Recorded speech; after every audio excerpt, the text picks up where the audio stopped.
Muito bem, questão 81 agora. Questão 81 diz o seguinte: um homem de 42 anos é internado para investigação de episódios recorrentes de dor epigástrica de forte intensidade com irradiação para o dorso. Dor epigástrica com forte irradiação aqui para o dorso. Com diversas avaliações e serviço de pronto atendimento, sem diagnóstico conclusivo. A ultrassonografia desse paciente abdominal sem sinais de litíase ou de dilatação das vias biliares, relata o uso diário de bebida alcoólica desde os 16 anos.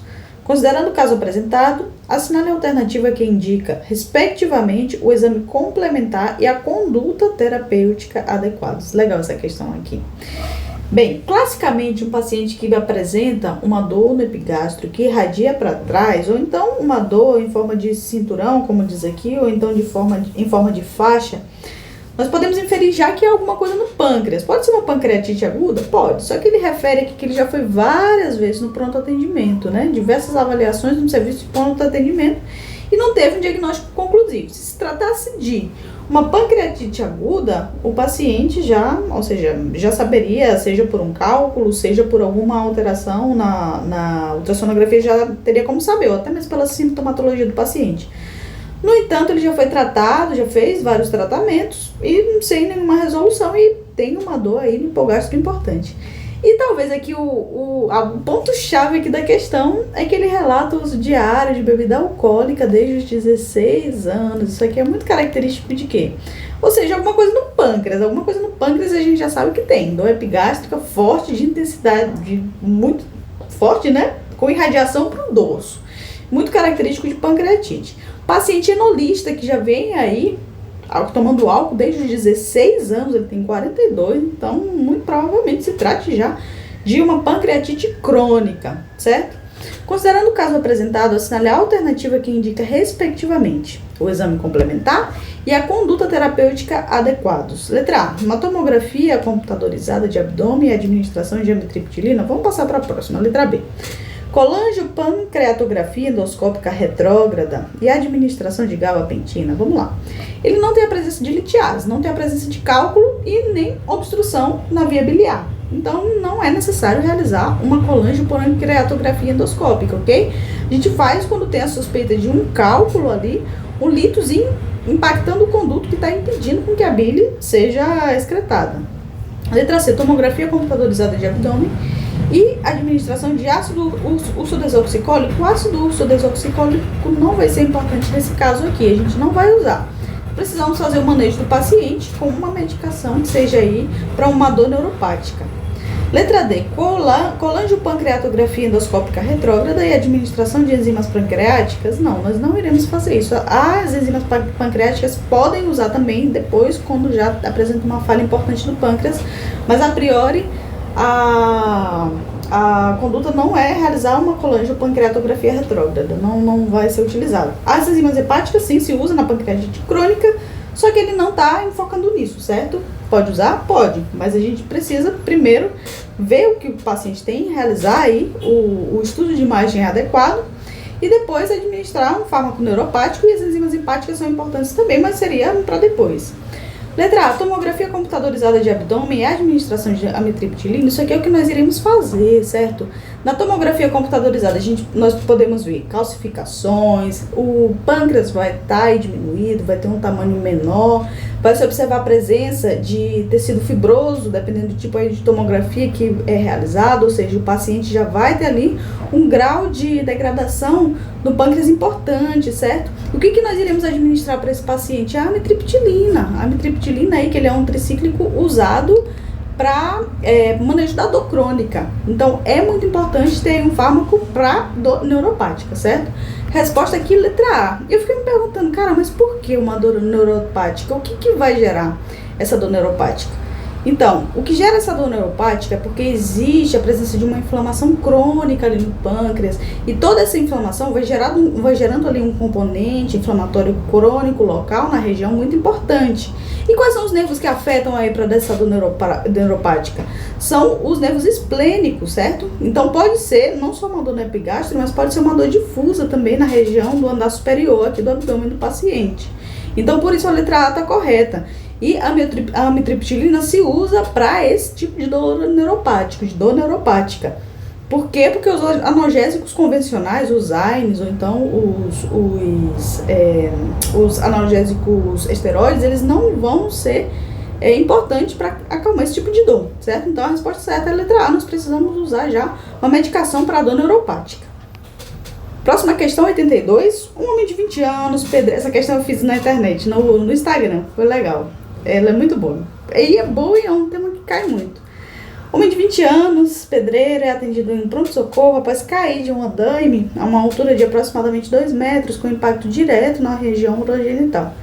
Refere impossibilidade de micção espontânea.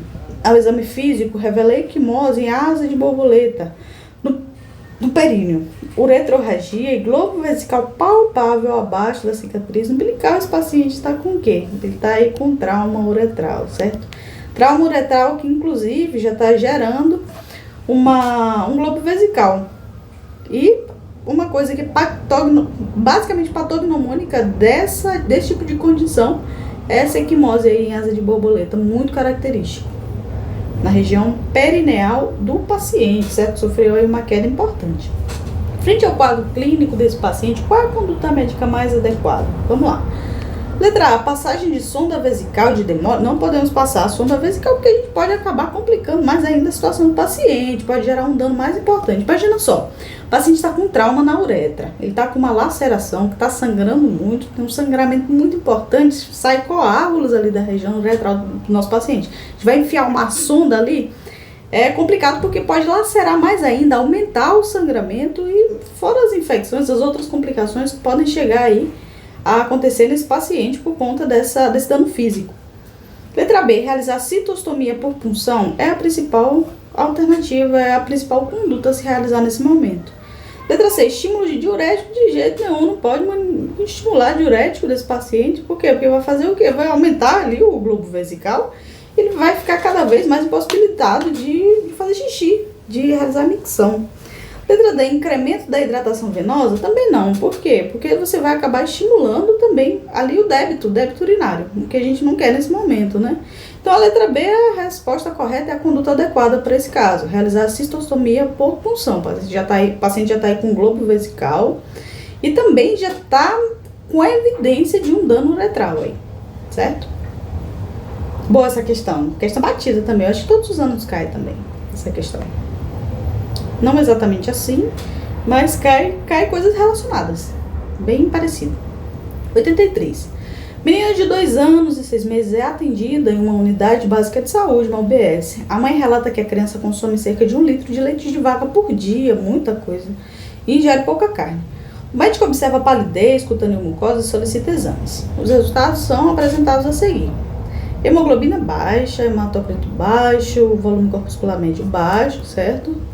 Ferritina baixa também, a paciente está aqui com uma anemia ferropriva, segundo os dados aqui do laboratório. O médico inicia o tratamento com ferro elementar, certíssimo, na dose de 2 mg quilo dia, dose alta já, o paciente está certo, inclusive. Após 3 meses, os exames foram repetidos conforme a tabela a seguir. Hemoglobina não aumentou muito, o hematócrito continuou mesmo, né? Não aumentou 0,9%, ou melhor, 0,4%. Volume corpuscular aumentou um pouco, de 64 para 68, ferritina aumentou um pouco também, ou seja, com esse tratamento ela já deveria ter tido uma resposta mais adequada, mais importante. Com relação ao tratamento e à conduta desse paciente, é correto afirmar. Qual a primeira coisa que nós podemos pensar, ou o que a gente precisa pensar em uma paciente que tem aí uma anemia por dificuldade na absorção de ferro? Ela pode estar tendo essa perda, por quê? Por uma diarreia, principalmente por diarreia, certo? E aqui não refere, mas só que se a paciente já chega, uma criancinha aí, que chega com uma dificuldade na absorção de ferro via oral, a primeira coisa que nós iremos pensar é em doença celíaca, certo? Uma má absorção do ferro. A doença celíaca, ela tem essa característica principalmente em crianças, ela tem essa diminuição da absorção do ferro que é ingerido via oral. Então, o que a gente precisa fazer com essa criança é realizar a utilização de ferro aí endovenoso, justamente para poder evitar outras complicações mais importantes, certo? Com relação ao tratamento e à conduta dessa paciente, é correto afirmar. Letra A.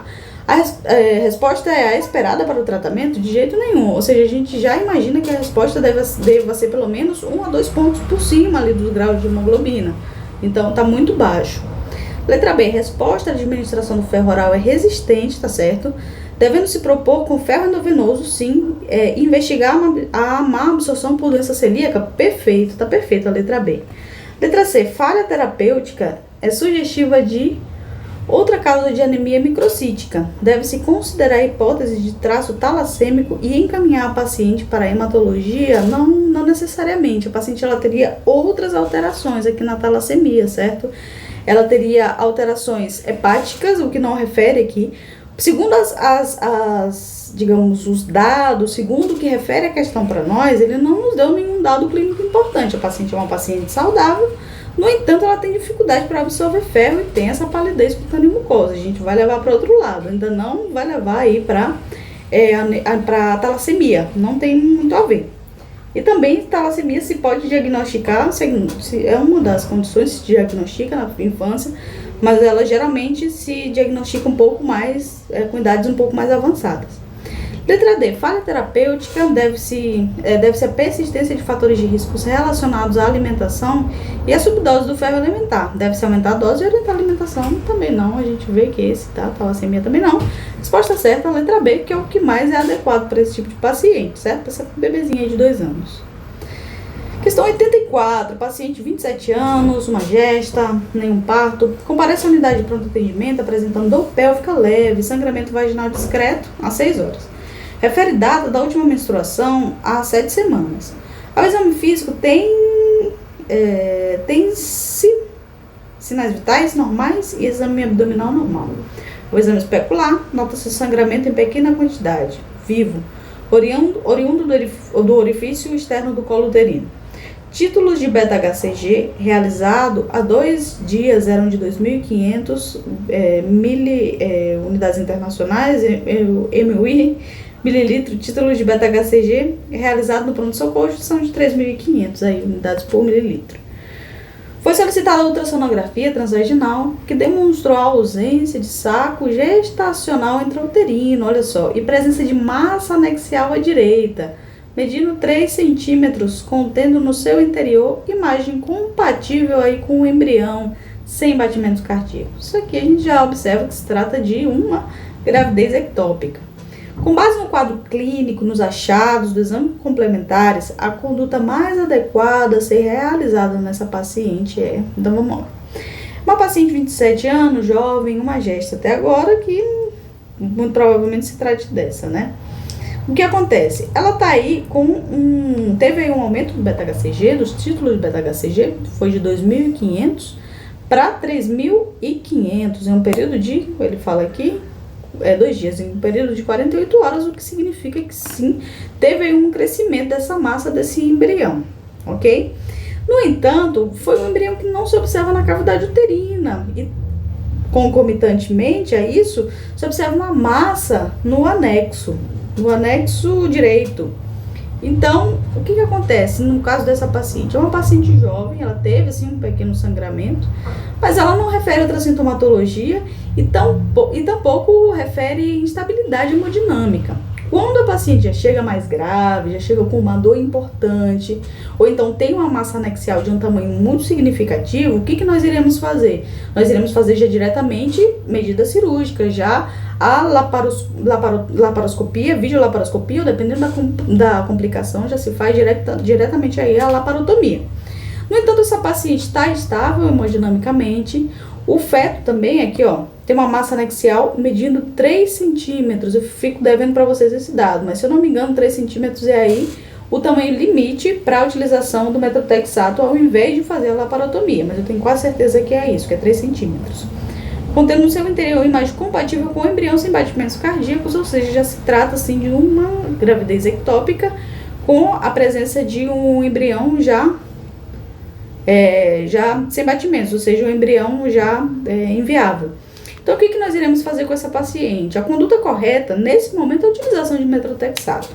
Vamos utilizar metotrexato nessa paciente, marcar o retorno e ficar fazendo a observação clínica. Com base no quadro clínico e nos achados do exame complementares, a conduta mais adequada a ser realizada nessa paciente é laparoscopia imediata. A gente já viu que não. A paciente está estável hemodinamicamente, não apresenta outras complicações. Tratamento com metrotexato intramuscular, considerando os níveis de beta-HCG que aumentaram e o tamanho da massa anexial. Perfeito, perfeito. Essa daqui é a alternativa correta.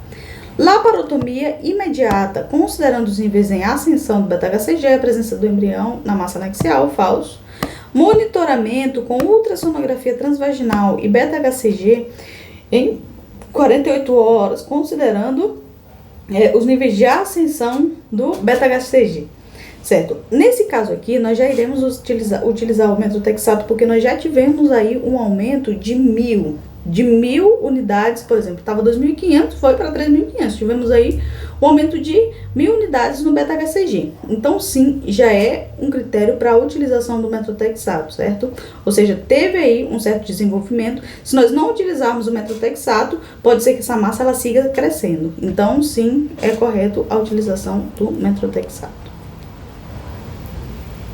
Questão 85. Marquei certo? Acho que marquei. Tratamento metrotexato, exatamente, o tamanho da massa anexial. Questão 85. Mulher de 55 anos a visitar seu pai de 82 anos com doença de Alzheimer em uma instituição de longa permanência para idosos, suspeita de maus tratos, uma vez que o encontrou restrito ao leito, com fraldas sujas e faces de dor. Ela já havia presenciado outros idosos residentes passarem por situações semelhantes a essa na mesma instituição. Ao ser questionada, a equipe responsável responde que a restrição de mobilidade no leito foi efetuada porque o paciente se encontrava agitado pela manhã. Quanto à higiene do idoso, a equipe alega falta de profissionais para realizar as trocas de fralda. Beleza. Tendo em vista o que dispõe o Estatuto do Idoso, de que maneira a situação descrita pode ser qualificada. Então vamos lá, isso aqui é classicamente um caso de maus tratos contra idosos, né? Muita injustiça. E sim, não se trata de uma violência patrimonial, sexual, mas é uma violência contra o idoso, certo? Então vamos ver aqui o que ele pergunta, não tem mais muito o que falar, né? Letra A. Decisão dos familiares de manter o paciente nesse lar configura ato de violência contra o idoso, não necessariamente a decisão de manter, porque ele, em teoria, devia estar sendo bem cuidado, certo? Muito pelo contrário, é uma decisão seria mais de apoio, de afeto, né? Já que ele está sendo cuidado todo o tempo lá, está sendo monitorizado 24 horas. Em teoria, tem profissionais, enfermeiros, fisioterapeutas disponíveis para poder fazer ali o manejo do paciente, caso ele tenha alguma complicação, enfim, era para ser justo o contrário, né? Letra B. A decisão descrita é justificável do ponto de vista institucional, por se tratar de um paciente agitado e com demência. Também não faz nenhum sentido isso aqui. Letra C. A presença de negligência, caracterizada pela omissão na prestação de cuidados, configura-se como uma forma de violência institucional. Exatamente. Por quê? Porque o problema está sendo justo a instituição na qual ele está sendo colocado ali, né? Ele foi um idoso que ele deveria estar, em teoria, de acordo ali com o contrato firmado, deveria estar sendo bem cuidado e não é o que está acontecendo aqui, pelo que a gente vê. Letra D, situação caracteriza a violência patrimonial? Não, é uma violência mais da instituição em si, uma negligência, na verdade. Pois os recursos financeiros do idoso não estão sendo empregados para garantir os cuidados de que necessita, também não tem muito a ver, não. Isso aqui é uma questão de preventiva, clássica questão de preventiva, que é pra gente acertar aí só pelo contexto, né? Pela questão do bom senso. Mas enfim, pessoal, é isso aí. Fiquem com Deus, um abraço. Até meu tablet já tá indo embora aqui. E é isso, vamos continuar fazendo as questões que vai dar bom, todo mundo vai aprovar.